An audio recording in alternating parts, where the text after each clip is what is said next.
The activist movement has evolved since 2020 through increased international coordination, more sophisticated documentation methods, and greater emphasis on survivor leadership in organizational structures.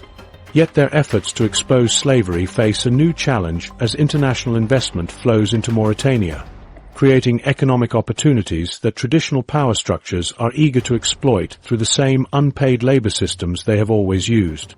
Economic engines of enslavement, new industries, old practices. Mining camps and processing facilities now, the landscape where foreign capital meets traditional bondage systems in arrangements that benefit everyone except the enslaved workers themselves. Chinese companies have invested over $2 billion in iron ore extraction facilities that require thousands of workers for dangerous mining operations. European fishing consortiums have established processing plants along the Atlantic coast that demand large numbers of employees for factory work and boat crews. These international investors maintain official policies against forced labor and require their local partners to comply with international labor standards.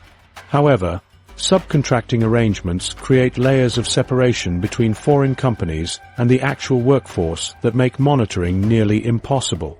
Local contractors who supply workers to foreign-funded projects routinely provide enslaved laborers while presenting them as voluntary employees to international supervisors.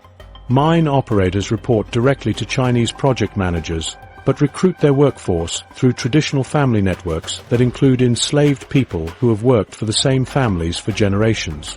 These enslaved workers receive no wages and live in temporary shelters without basic amenities while performing the same tasks as paid employees.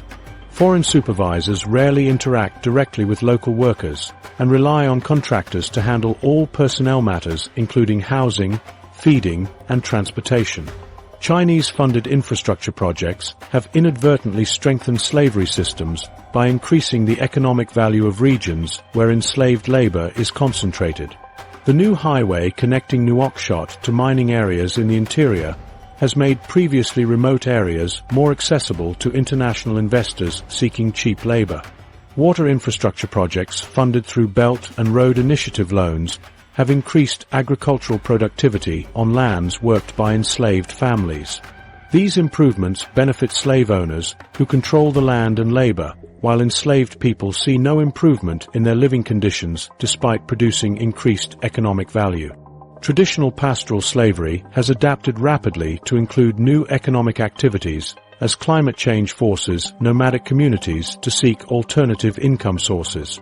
Enslaved herders who once tended cattle and goats now work in artisanal gold mining operations that have proliferated throughout southern Mauritania. These small-scale mining sites operate without government oversight and rely entirely on unpaid labor provided by enslaved families who dig shafts and process or using dangerous chemicals. Enslaved people work 12-hour shifts in unstable mines while their owners sell the gold to international buyers who ask no questions about labor conditions. International commodity prices directly influence the intensity of slavery as owners increase or decrease exploitation based on potential profits from their enslaved workforce. When gold prices surge on international markets, enslaved people report working longer hours in more dangerous conditions as their owners attempt to maximize production. Iron ore price fluctuations affect the treatment of enslaved workers in mining camps, where food rations and medical care decrease when commodity revenues decline. Livestock prices on regional markets determine whether enslaved herders receive adequate nutrition or are forced to survive on minimal food while maintaining large herds for their owners. Climate change has forced enslaved people into new forms of labor as traditional pastoral activities become impossible in increasingly arid regions. Prolonged droughts have killed millions of livestock animals that enslaved herders traditionally tended, forcing slave owners to find alternative uses for their human property.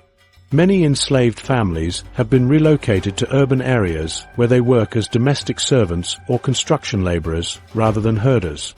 Others have been moved to fishing communities along the coast where they work on boats or in processing facilities. Modern financial systems enable slave owners to hide the economic benefits of unpaid labor through sophisticated banking arrangements that make tracking slave-generated profits nearly impossible. International money transfer services allow slave owners to convert profits from enslaved labor into foreign currencies and deposit them in overseas accounts. Mobile banking systems popular throughout West Africa enable slave owners to conduct business transactions without physical currency that might attract attention from law enforcement. Supply chain connections between enslaved labor and international markets remain largely hidden because most products made with slave labor pass through multiple intermediaries before reaching final consumers. Gold mined by enslaved workers enters international markets through dealers who purchase from small-scale operators without investigating labor conditions. Livestock raised by enslaved herders are sold at regional markets where they mix with animals from other sources before export to neighboring countries. Fish caught by enslaved crew members are processed in facilities that combine catches from multiple boats, making it impossible to identify which products involved forced labor. The expansion of internet connectivity and mobile phone networks has enabled some enslaved people to contact the outside world, while also providing slave owners with new tools for surveillance and control.